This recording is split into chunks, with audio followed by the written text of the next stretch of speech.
पाकिस्तान में तेजी से इल्हाद के बढ़ते हुए रुझान के खौफ से पाकिस्तानी हुकूमत ने मेरा चैनल ब्लॉक कर दिया है, जिसकी वजह से आप मेरी वीडियोस तो देख सकते हैं लेकिन चैनल नहीं। इसको दूर करने के लिए आप YouTube पर अपनी प्रोफाइल पर क्लिक कीजिए और अपनी लोकेशन को पाकिस्तान से बदलकर कोई और मुहज्जब मुल्क जहां आज़ादी सोच पर कोई पाबंदी नहीं उसे चूज कर लें। अगर आप आईफोन यूज करते हैं तो इसी तरह अपनी प्रोफाइल पर टैप करें, फिर सेटिंग्स में जाएं, फिर जनरल और फिर लोकेशन से कोई अच्छा सा मुहज्जब मुल्क चूज कर लें। अगर आप एंड्रॉयड इस्तेमाल करते हैं तो उधर भी लोकेशन चेंज कर सकते हैं।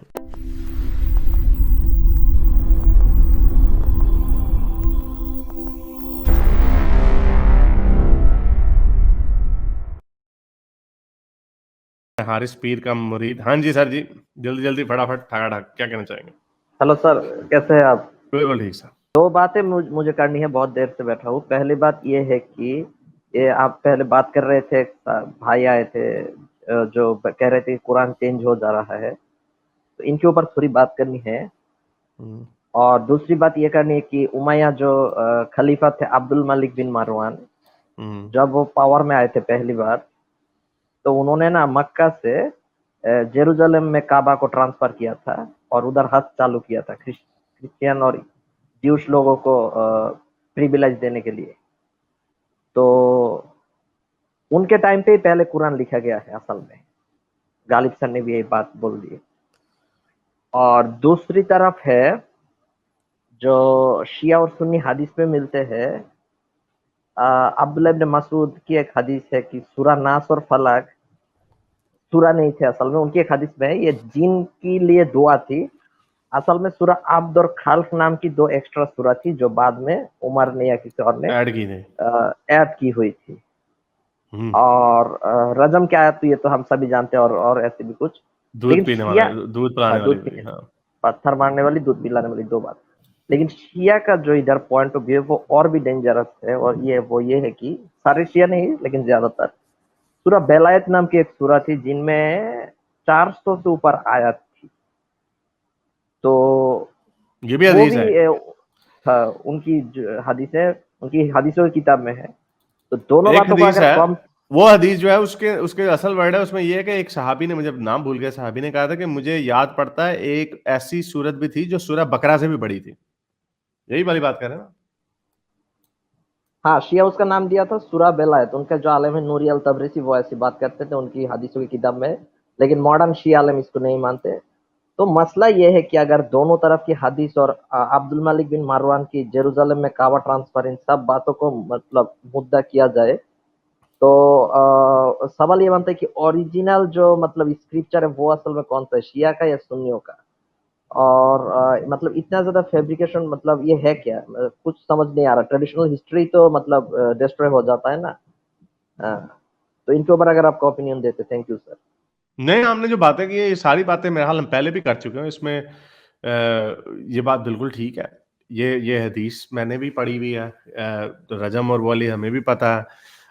और जो एक कॉमन सेंसिकल सा आर्गुमेंट है, हजरत उस्मान ने कई जगह पे हदीस है, सॉरी ये मेरे ख्याल गुजार भाई ने हदीस शेयर की थी कुछ दिन पहले, जिसमें क्या वो हदीस थी उसमें कि ये आयत, एक आयत का भी जिक्र था कि ये आयत थी जो याद कराई उन्होंने कि ये डाल दो बीच में।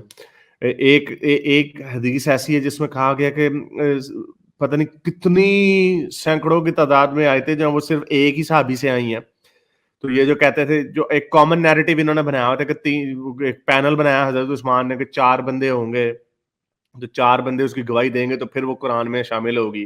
क्योंकि बैटल ऑफ यमामा के बाद काफी हाफिज जो थे बिखरा वो कुरान मर गए। तो 4 में से फर्ज किया वाकई अगर एक आयत ऐसी थी जो नहीं थी उन्हें याद, किसी को भूल गई थी, कोई आयत वाकई ऐसी थी जिसमें जो वाकई एक बंदे को याद थी, बाकी 3 को याद नहीं थी, तो इसका मतलब क्या वो आयत अल्लाह में का मैसेज लॉस्ट हो गया? तो ये तो इतना भोंडा थर्ड क्लास सिस्टम है था। कुरान को महफूज, वो अल्लाह की आखिरी किताब, इसको हमने महफूज किया हुआ है। इससे गंदा सिस्टम और कोई हो ही नहीं सकता।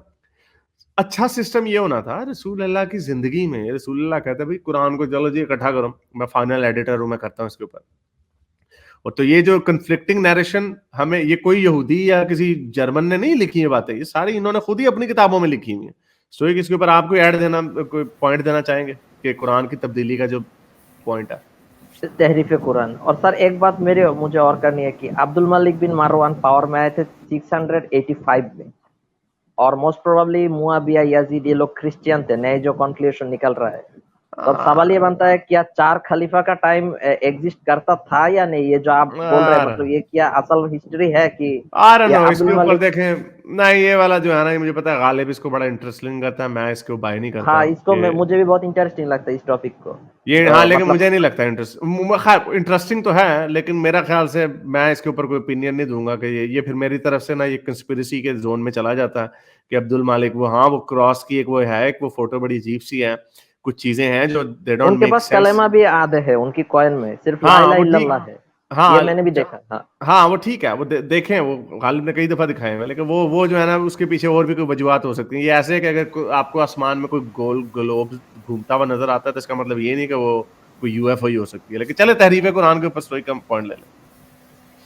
हाँ नहीं, इनकी आपने हारिस तकरीबन काफी बात कर ही दी है, और ये सारा कुछ इन्हीं की उसमें रिकॉर्डेड है कि वो कुछ आयतें थी जो कि सिर्फ एक ही सहाबी के पास थी। देखें फिर उन्होंने पूरा वाकया घड़ा है उस सहाबी के साथ, कि उस सहाबी का वाकया इस तरह घड़ा कि हजरत मोहम्मद ने अपनी जिंदगी में ये कह दिया कि तुम्हारी जो है ना वो गवाही 2 बंदों के बराबर है। तो वो पूरा इन्होंने ये पोस्ट हॉक रैशनलाइजेशन उसकी की हुई है कि उस बंदे की गवाही हजरत मोहम्मद अपनी जिंदगी में 2 बंदों की कर गए थे, तो क्योंकि वो रूल ये बना था कि 2 बंदों की गवाही चाहिए होगी किसी भी आयत को लेने के लिए। अच्छा, इसमें मुझे जो सबसे इंटरेस्टिंग ये बात लगती है ना तदवीन कुरान पे, वो ये है कि 2 दफा क्यों हुई? अगर हजरत अबू बकर के दौर में ये चीज कंप्लीट हो गई थी, और वो जिसे मुसफ़ हफ्सा कहते हैं कि वो हजरत अबू बकर की डेथ के बाद वो अगर हजरत हफ्सा को ट्रांसफर कर दिया था, तो हजरत उस्मान दोबारा से कमेटी क्यों बनवा रहे हैं? एग्जैक्टली, वो तो simple word to word copy होनी चाहिए थी ना। मैं यही कहने लगा था, मैं यही कहने लगा, क्योंकि जब मैं बुक की रिसर्च कर रहा था उसमें मैंने लिखा था कि एक मास्टर कॉपी थी हजरत हफ्सा के बेड के पास, उनके बिल्कुल। तकिए के नीचे या कुछ थी। तो वो फिर हजरत उमर के तक चली गई, फिर हजरत उमर के बाद जब हजरत उस्मान आए तो तब उन्होंने कहा चलो जी, फिर हजरत उस्मान ने देखा कि जी बाकी जगहों पे कुरान है, उनको जला दिया वगैरह वगैरह। तो ये हाँ। वाकई अगर एक हजरत अबू बकर के जमाने में, ये मेरा ख्याल ये भी एक ऐसी फजूल का एडेड नैरेटिव है to make it sound more credible. तो ये वो एक गुलजार भाई वाली ये वो हदीस है कि मैंने ये जायद बिन की ताबीत की, आप यही वाली आप भी बात कर रहे हैं। जी, ज़ैद बिन साबित बेसिकली इनको चेयरमैन बनाया गया था ना उस कमेटी का, जो कि कुरान की तदवीन जिसने करनी थी। ही वाज़ हाँ, the sort of the leader of it. तो ये है सूरह तौबा की वो एक आयत थी, तो उस पर उन्होंने कहा जी कि भाई मुझे इसके अलावा और कोई बंदा नहीं मिला जिसको जो इसकी इस आयत की गवाही दे सके, डबल कंफर्मेशन कर सके। तो अ,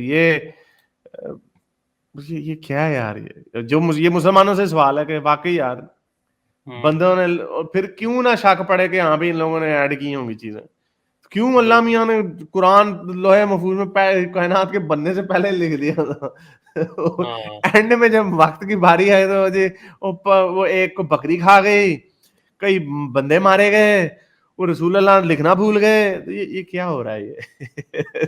फिर कहते हैं हाँ, हंसते क्यों हमारी बात। कुछ शिया का पॉइंट ऑफ व्यू ये है कि इमाम महदी के पास ओरिजिनल है, क़यामत से पहले वो ओरिजिनल शो करेगा। वो शीए भी बस है, उनके भी नहीं, अपने ढालने ये हैं। भी शियों में फ्रिंज व्यू ही है, जो शियों के जो हाँ अकाबरीन है ना, वो अग्री करते हैं कि कुरान एक ही है। ये व्यू है एग्जैक्टली, जरूर, लेकिन फ्रिंज व्यू है। हाँ, ये एक मैंने भी एक शिया से पूछा था, शिया जी से ही पूछा था। मैंने कहा था आप लोगों के एक, मैंने किसी फ्रिंज व्यू को मैंने यही सुना था कि वो कहते थे कि असल कुरान जो है ना, ये उस्मान और उमर ने, इन लोगों ने साजिश करके इन्होंने कुछ आयतें निकाल ली जो अहले बैत के फायदे 300 में से थी। ज्यादा 300 से हाँ ज्यादा आयत निकाल दी थी, 300 से हाँ, ज्यादा। तो ये भी उनका फ्रिंज व्यू ही है, क्योंकि otherwise it creates a massive problem. अगर उनका हर शिया ये बात मानने लग जाए ना, यानी जिस तरह उनके अहले बैत और जिनसे उनका कंसेंसस है ना वो अबू बकर उमर उस्मान के ऊपर, अगर उनका कुरान के ऊपर कंसेंसस इस तरह का हो ना कि ये इन्होंने 300 से ज्यादा आयतें निकाल दी हैं, तो बहुत बहुत प्रॉब्लम होगी इनको। तो चले सर एक और बात, उनकी सीरियल अलग है, ये आप जानते हैं? क्योंकि क्या नाजिल लगे। के हिसाब से सीरियल अलग है, सूरह हाँ फातिहा हाँ, पहले नहीं आते शियों के हिसाब से, सूरह अलग आते हैं, अच्छा, और हाँ नहीं बकरा नहीं मुझे नहीं लास्ट में आते नहीं हैं। है उनकी सीरियल नहीं नहीं, ये 114। ऐसी कोई बात नहीं, ऐसी कोई बात नहीं। ये अगर आपने किसी ने भी वो पढ़ना हो कि जी उसका क्रोनोलॉजिकल ऑर्डर क्या है, तो वो आपको डिफरेंट जगहों पे मिल जाएगा। लेकिन कुरान दो गतों के दरमियान एक किताब शियों के घर में भी वही पड़ी हुई है, जो बाकी है वो उसको वो फिर अगर फ्रिंज भी होगा, उसमें भी हो वो- सकता है वो वो ठीक- फ्रिंज भी हो। वो ठीक है, लेकिन 27 जो किरात का मामला है वो अलग है, वो आपको वो अलग है। प्रोनाउंसिएशन में वो अलग बहुत issue है। प्रॉब्लम वो हो अलग जाता issue है। है। हाँ। हाँ वो तो अलग इशू है ना, वो तो चले, वो तो अलग इशू है ना, लेकिन हाँ ठीक है, देखिए इसमें बड़ा जरूरी है बताना कि क्या उनका ये फ्रिंज व्यू है या नहीं है, वरना वो स्ट्रॉमैन हो जाएगा, प्रॉब्लम फिर होती है। अच्छा चले, बहुत शुक्रिया आने का, थैंक यू। अच्छा ठीक है sir, thank you very much. Okay thank you. मेरे इस नेक काम को जारी रखने के लिए मुझे पेपैल या पेट्रियन पे जरूर सपोर्ट कीजिए, ताकि मैं अपना पैगाम ज्यादा से ज्यादा लोगों तक पहुंचा सकूं।